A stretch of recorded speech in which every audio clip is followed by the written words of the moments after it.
तो भाई कैसे हो आप सब। आज अपना ब्रह्मचर्य का 55वां दिन और आज हम जानेंगे कि आप किस तरीके से अपनी टेस्टोस्टेरोन पावर को बढ़ा सकते हो। सबसे पहले कुछ लक्षण जान लेते हैं जिससे कि हमें पता चले कि हमारी जो टेस्टोस्टेरोन पावर है वो बिल्कुल ही कमज़ोर है।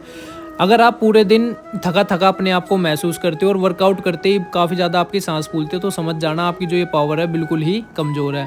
अब मैं आपको कुछ टिप्स बताऊंगा, अगर आप इन्हें आप 30 या 40 दिन फॉलो करते हो तो आपकी जो टेस्टोस्टेरोन पावर है वो नेचुरल तरीके से काफ़ी बूस्ट हो जाएगी। तो भाई सबसे पहले आपको ना एक अच्छा सा अपना शेड्यूल बनाना पड़ेगा जो कि आपको डेली फॉलो करना है। उसमें आपको एक अच्छा वर्कआउट प्लान ऐड करना पड़ेगा, अच्छी एक मील ऐड करनी पड़ेगी, फिर वो आपको डेली फॉलो करनी पड़ेगी 30-40 दिन तक।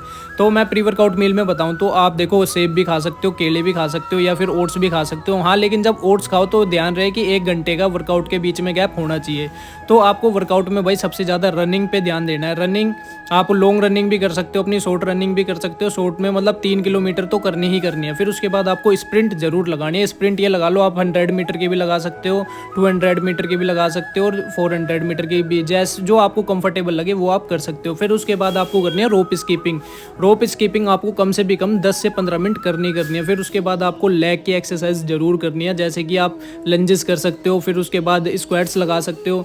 और इसके ध्यान रहे कि 10-20 स्क्वाट से कुछ नहीं होगा, कम से भी कम आपको डेली 100 तो लगानी ही पड़ेगी। अगर आप 100 से ज़्यादा लगा सकते हो तो भाई वेल एंड गुड। फिर स्क्वाट्स के बाद आपको कुछ डंड है वो लगानी पड़ेगी, मतलब पुशअप्स, जैसे कि आप ये देसी डंड लगा सकते हो। ये आपको स्टार्टिंग में, अगर आप अभी अभी आपकी स्टार्टिंग है तो कोशिश करना कि 20 तो कम से कम लगा ही लो। फिर अपना डे बाय डे अपना 10-10 करके या 5-5 करके डेली बढ़ाते रहो। और इसके बाद आप भाई इसी में सपाटे भी लगा सकते हो। सपाटे की मैंने पहले भी काफ़ी सारी वीडियो बना रखी है, इसलिए मैंने वो क्लिप इसमें ऐड नहीं करी। फिर भाई आपको हनुमान दंड जरूर लगानी है, क्योंकि हनुमान दंड से काफ़ी ज़्यादा आपकी सांस जो है वो फटेगी, और जितनी सांस आपकी फटेगी उतनी जल्दी जल्दी आपका जो टेस्टोस्टेरोन पावर है वो बूस्ट होगा। तो ये हनुमान दंड आपको ज़रूर लगानी है। बेशक आप 10-10 करके भी अगर 100 तक चले जाओ तो काफ़ी अच्छी बात है ये, अगर स्टार्टिंग में। फिर आपकी धीरे धीरे खुद से हैबिट बन जाएगी। फिर कुछ योग आसन बता रहा हूँ मैं, ये योग आसन आपको ज़रूर करने हैं। तो भाई सबसे पहला जो हमारा योगासन है वो है पतंगुष्ठ आसन। पतंगुष्ठ आसन के बारे में मैंने आपको पहले भी बता रखा है। और यार इस आसन में आपको 1 मिनट तक अपने आप को होल्ड करना है। इससे होगा क्या कि आपकी जो कॉन्सेंट्रेट पावर है वो भी काफ़ी अच्छी इंप्रूव होगी, और दूसरी चीज़ आपकी जो टेस्टोस्टेरोन पावर है वो भी अच्छी बूस्ट होगी। इस आसन का जिक्र भाई ब्रह्मचर्य ही जीवन है उस पुस्तक में भी देखने को मिलता है। तो इस वजह से इस आसन को सबसे पहले करना है। फिर उसके बाद करना है आपको शीर्षासन। शीर्षासन के फायदे आपको जब मिलेंगे जब आप इस अवस्था में कम से भी कम अपने आप को 2 मिनट तक तो होल्ड कर पाओ, क्योंकि अगर आप 2 मिनट भी होल्ड नहीं कर पाते तो इस आसन का कोई भी फिर मतलब नहीं है। अगर 10-20 सेकंड करते हो तो आपको इस आसन से लाभ कुछ भी नहीं मिलेगा। तो इस वजह से भाई कोशिश करना कि अपने आप को 2 मिनट से ज़्यादा इस अवस्था में आप रोक के रखो। अगर मैं अपनी बताऊं तो भाई इस अवस्था में मैं अपने आप को 5 मिनट तक रोक लेता हूं, क्योंकि इस आसन को करते हुए मुझे काफ़ी टाइम हो गया है। इसी वजह से मुझे इसके इतने ज़्यादा बेनिफिट पता है। और मैं इसके बाद एक वीडियो भी अपलोड करूँगा, अगर किसी भाई को शंका हो तो आप उसमें जाके मेरा टाइम नोट कर सकते हो। मैंने पूरे 5 मिनट तक नॉन स्टॉप इस आसन में मैं रुका हूँ। फिर उसके बाद करना है आपको भाई वज्रासन। वज्रासन करने के बाद आपको करनी है लास्ट में मेडिटेशन। मेडिटेशन करनी आपको बहुत ही ज़्यादा ज़रूरी है अगर आपको अपनी टेस्टोस्टेरोन पावर को बढ़ाना है तो, क्योंकि मेडिटेशन से होगा क्या भाई, आपकी विल पावर बूस्ट होगी। अगर आपकी आत्मशक्ति मजबूत है तो आप बाहर से भी ऑटोमेटिक मजबूत बन जाओगे।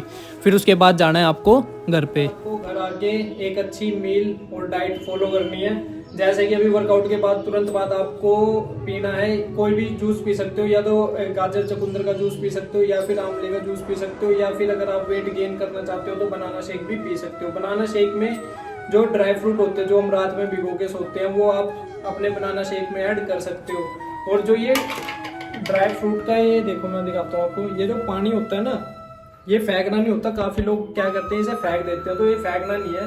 ये इस तरीके से पीना होता है, क्योंकि इसमें हम अंजीर भी ऐड करते हैं। और जो अंजीर का पानी अगर सुबह आप खाली पेट पीते हो तो ये आपके लिए काफी ज्यादा फायदेमंद होता है, और आपकी टेस्टोस्टेरोन जो पावर है वो भी बूस्ट होती है। तो बनाना शेक में ये सारे ड्राई फ्रूट आपको ऐड करने हैं, और बस खाली 3 ही चीज ऐड करनी है, दूध, केले और ये ड्राई फ्रूट जो भी आपने रात में भिगोए होंगे। तो अभी बनाना शेक में अपने लिए बना लेता हूँ, फिर उसके बाद अपनी नेक्स्ट मील बताता हूँ आपको वो क्या रखनी है। उसके बाद मैं चला गया था नहाने, और अब मैं हो गया हूँ बिल्कुल ऑफिस के लिए रेडी। तो अब बताता हूँ मैं आपको कि आपको अपना लंच किस हिसाब का रखना है, और शाम को जो डिनर होता है वो किस हिसाब का करना है। तो भाई देखो, अगर आप ब्रह्मचर्य के पाठ का पालन कर रहे हो तो काफी लोग ऐसे होंगे जो कि बिल्कुल ही लहसुन प्याज को अवॉइड करते हैं, लेकिन कुछ लोग ऐसे भी होंगे जो कि हल्का फुल्का लहसुन प्याज खा लेते हैं। जो हल्का फुल्का लहसुन प्याज खा लेते हैं उनके लिए ये वीडियो काफी अच्छी है, क्योंकि भाई देखो, अगर हम आयुर्वेदा की बात करें ना, तो आयुर्वेदा में लहसुन और प्याज को औषधि के रूप में माना गया है। तो और लहसुन प्याज एक अच्छा सोर्स है आपकी टेस्टोस्टेरोन पावर को बूस्ट करने में। लहसुन लेना है आपको, लहसुन की 3-4 कलियां लेनी है और उसे घी में अच्छे से फ्राई कर लेना है। जब आप उसे अच्छे से फ्राई कर लोगे ना, फिर अपनी सब्जी को उसमें डाल लेना है, और जब आप उस सब्जी को अच्छे से मिक्स कर लोगे, उसके साथ आप रोटी खाओगे तो आपकी जो टेस्टोस्टेरोन पावर है वो बूस्ट होगी। और जो सलाद आप सलाद काटते हो, सलाद में प्याज का ऐड करना बहुत ज्यादा जरूरी है। और जब आप लहसुन और प्याज दोनों चीज खाओगे तो भाई आपके मुंह से बदबू आनी भी स्वाभाविक है। तो उस बदबू को हटाने के लिए आपको 2 इलायची लेनी है और वो चबा के अपनी खानी है। और इससे क्या होगा कि जो तुम्हारे मुंह से गंध आएगी वो आनी बंद हो जाएगी। तो अगर आप ब्रह्मचर्य के पार्ट में हल्का फुल्का लहसुन प्याज खा सकते हो तो भाई आपकी टेस्टोस्टेरोन पावर जल्दी बूस्ट होने के चांस है। और अगर आप को ये है कि भाई मुझे बिल्कुल ही लहसुन प्याज नहीं खाना है, तो आपको फिर दूसरा काम ये करना है, जो आपका रात का खाना होगा उसके 1-1.5 घंटे बाद अपने लिए दूध गर्म करना है। दूध गर्म किस हिसाब से करना है, जब आप गाय का दूध लेना है और उसमें आपको 3 चीज ऐड करनी है। सबसे पहले छुआरे, उसके बाद किशमिश, किशमिश के बाद मखाने। जब आप ये 3 चीज ऐड करके दूध को उबालोगे तो जब दूध उबल जाए उसके 1-1.5 घंटे बाद अपना दूध जब हल्का सा गुनगुना हो जाएगा, उस दूध को पी के 15 मिनट हल्का फुल्का टहल के आपको सो जाना है। इससे भी क्या होगा कि आपकी जो टेस्टोस्टेरोन पावर है ये बिल्कुल बूस्ट हो जाएगी। तो ये 2 तरीके हैं, दोनों में से आपको जोन सा अच्छा लगे वो सबसे बेस्ट है। अगर मेरी मानो तो थोड़े दिन अगर आप लहसुन प्याज खा सकते हो तो काफी अच्छी आपकी रिकवरी हो जाएगी। और फिर बेशक आप जब आपको ये लगे कि हाँ भाई अब मेरे अंदर एनर्जी आ चुकी है, तो आप अपनी जो लहसुन प्याज है वो बिल्कुल ही अवॉइड कर सकते हो। तो भाई आज की वीडियो में इतना ही बताना था। तो आज की वीडियो में इतना ही। कल मिलते हैं अपनी एक और नई वीडियो में, एक और नए वर्कआउट में और एक और नए किसी टॉपिक में। जब तक के लिए जय हिंद, जय भारत, जय श्री राम। और भाई उन सभी लोगों को मेरा दिल से धन्यवाद जो 500 लोग मेरे साथ जुड़ चुके हैं, क्योंकि आज अपने 500 सब्सक्राइबर पूरे हो गए हैं। तो उन सभी का दिल से भाई धन्यवाद। तो मिलते हैं कल एक और नई वीडियो में, जब तक के लिए जय श्री राम।